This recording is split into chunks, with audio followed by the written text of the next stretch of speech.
आप कहते हो कि छात्रों को हम छात्रवृत्ति दे रहे हैं, छात्र कह रहे हैं हमें छात्रवृत्ति आनी बंद हो गई।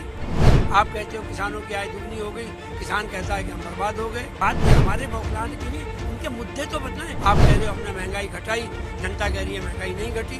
आप कहते हो कि यहाँ पर हमने रोजगार दिया, बेरोजगार कह रहे हैं हमें नहीं दिया। आपका नोटबंदी का फार्मूला तो फेल हो गया। जनता ही ने ये अंगड़ाई ली है कि भारतीय जनता पार्टी का सफाया होगा। अम्बेडकर नगर का चुनाव दिलचस्प होता जा रहा है। यहाँ पे सभी प्रत्याशियों ने और पार्टियों ने अपनी पूरी ताकत जोगी है। हमारे साथ शाहिद मंजूर साहब है। शाहिद मंजूर साहब, आपकी मुलाकात पहले चरण से लेकर के इस चरण तक हो रही है। मेरठ में हम लोग की मुलाकात हुई थी, कई राज्यों में कई जगहों पे और हुई थी। अब आपको क्या लग रहा है कि ये चुनाव जो है वो जो मुद्दों से भटक रहा है या मुद्दों पे ही चुनाव है? देखिए, हम लोग पहले चरण दूसरे चरण के एरिए से आए हैं और पहला चरण जब था तो जनता खामोश थी। जो करंट था वो जिसको कहा जाए अंडर करंट, तो हम लोगों को भी ये नहीं लगता था इतनी खिलाफ है और मुद्दे जो इनके सामने हैं वो इतने भयंकर हैं कि ये किसी का जवाब नहीं दे पाएंगे। तो वहां पर जो पोजीशन थी वो साइलेंट थी, अंडर करंट था।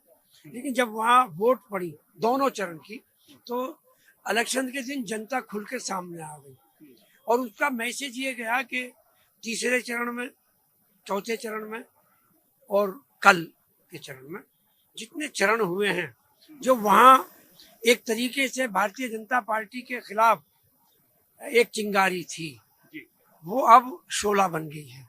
और आखिर के चरण से आते आते वो जो क्रांति की धरती, मेरठ से जो क्रांति उठी है पश्चिम से, वो बलिया तक पहुंचते पहुंचते जो क्रांति की आखिरी धरती है वहां तक पहुंचते पहुंचते जो है वो सुनामी हो जाएगी और वो सुनामी हो गई है। तो क्या आपको लगता है चुनाव में मुद्दा आपको लग रहा है क्या है? जनता के मन में क्या है? महंगाई है, बेरोजगारी है। वो तो कह रहे हैं कि साहब हमने किसानों को सम्मान निधि दिया, शौचालय दिया, सारे काम किए, राम मंदिर दिया, धारा 370 दी और राष्ट्रीय मुद्दों पे चुनाव होना है, इसलिए विपक्ष बौखलाया है। अच्छा, वो राष्ट्रीय मुद्दे क्या बतलाते हैं? बात ये हमारे बौखलाने की नहीं, उनके मुद्दे तो बतलाएं। वो राष्ट्रीय मुद्दों पर तो बात ही नहीं करते। वो बात करते हैं 370 की। अरे भाई हटानी थी, हटी, तो आप ही कह रहे हो हटी और जनता कह रही है नहीं हटी। आप कहते हो कि यहाँ पर हमने रोजगार दिया, बेरोजगार कह रहे हैं हमें नहीं दिया। आप कह रहे हो हमने महंगाई घटाई, जनता कह रही है महंगाई नहीं घटी। आप कहते हो किसानों की आय दुगनी हो गई, किसान कहता है कि हम बर्बाद हो गए।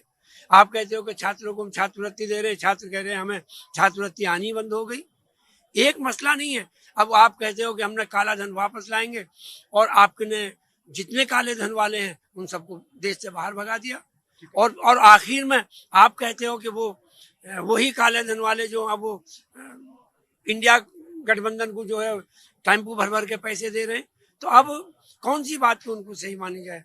अगर नोटबंदी के बाद भी टेम्पू भर भर के लोगों के पास पैसे हैं और इंडस्ट्रीज कैपिटलिस्ट के पास पैसे हैं, तो फिर आपका नोटबंदी का फार्मूला तो फेल हो गया।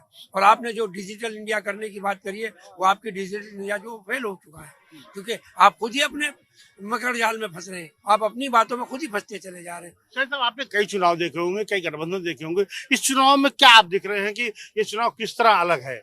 देखिए, मैंने 77 भी देखा है, इमरजेंसी के बाद का इलेक्शन। तब मैं ग्रेजुएट करके जो है खूब अच्छी तरह मैं चुनाव में पार्टिसिपेट करता था। मैंने वो माहौल भी देखा है।